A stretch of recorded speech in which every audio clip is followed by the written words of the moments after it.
अब आप सावली नागिन सीरीज का भाग नंबर 16 सुनेंगे, जो कि इस प्रकार है।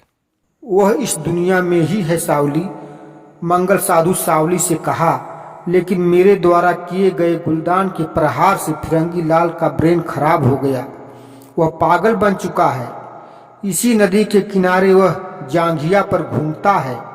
दाढ़ी बाल उसके कई बरसों के बने हुए हैं। मैं समझ गई मंगल जी, सावली सिगरेट का कश लेती हुई बोली। जैसी हुलिया आप उस पागल की बतला रहे हैं, ठीक उसी प्रकार का पागल मैंने पुल के नीचे देखी। वह मुझे देखकर वैसे हंस रहा था जैसे पागल वह नहीं, पागल मैं ही हूं। आप ठीक समझ रही हैं सावली, वही फिरंगी लाल है। वह किसी को भी देखता है तो हंसता है, कभी कभार उल्टा सीधा बोलता भी है। लेकिन आप इधर कहाँ जा रही हैं? मंगल जी, मैं वह गुफा देखने जा रही हूँ। गुफा देखने जा रही हैं? हाँ मंगल जी, मैं वह गुफा देखने जा रही हूँ। आप उस रहस्यमयी गुफा की बात कर रही हैं सावली जी, जिसमें वैज्ञानिकों का काफिला गुम हो चुका है? हाँ, मैं उसी गुफा को देखने के लिए निकली हूँ, कहती हुई सावली सिगरेट फेंक कर जूते की नोक से मसलने लगी। छपाक!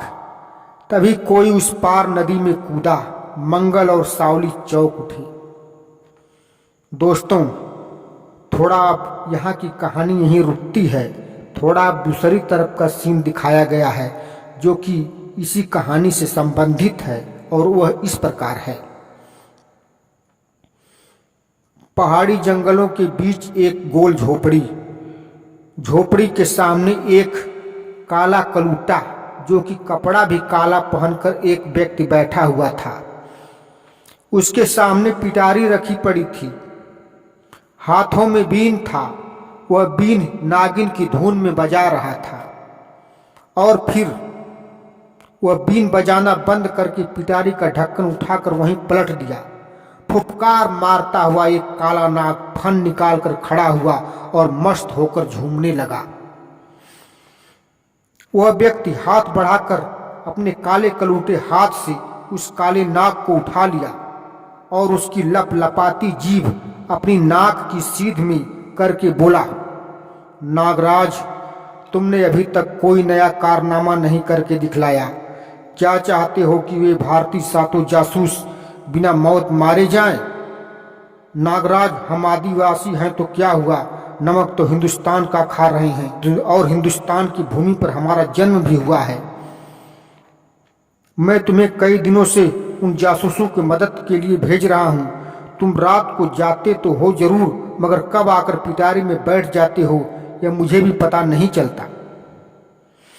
नागराज, फिर भी मुझे विश्वास है कि तुम भारतीय नाग हो, जो कि बगैर दबे डंक नहीं मारता। तुम कोई न कोई मदद जरूर कर रहे होगे उन हमारे इंडियन जासूसों की। तुम हमारे पास बहुत लंबे समय से रह रहे हो। मेरे बाबा ने तुम्हें रेलवे लाइन पर पाया। तुम्हारी दुम घायल हो चुकी थी, कोई ट्रेन तुम्हें काट कर चली गई थी। बाबा ने तुम्हारा जंगली दवाओं से इलाज किया, तुम स्वस्थ हो गए। बाबा के गुजर जाने के बाद तुम मेरे साथ आ गए। मैंने भी तुमको कोई दुख नहीं दिया। तुमसे अब मैं ज्यादा बातें नहीं करूंगा नागराज। तुम जाओ, अपने देश के उन जासूसों की मदद करो जो कि इस समय कहीं गुफा में फंसे पड़े हैं। जाओ। वह काला व्यक्ति उस काले नाग को जमीन पर रख दिया और वह नाग सरसराहट की आवाज करता जंगल की तरफ बढ़ चला।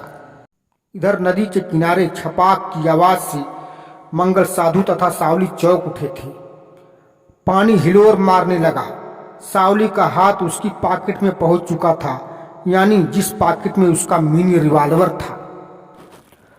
अब आगे की कहानी अगले एपिसोड में सुनिए, और यदि आप इस चैनल को सब्सक्राइब नहीं किए हैं तो सब्सक्राइब कर लीजिए और बेल आइकन दबा दीजिए।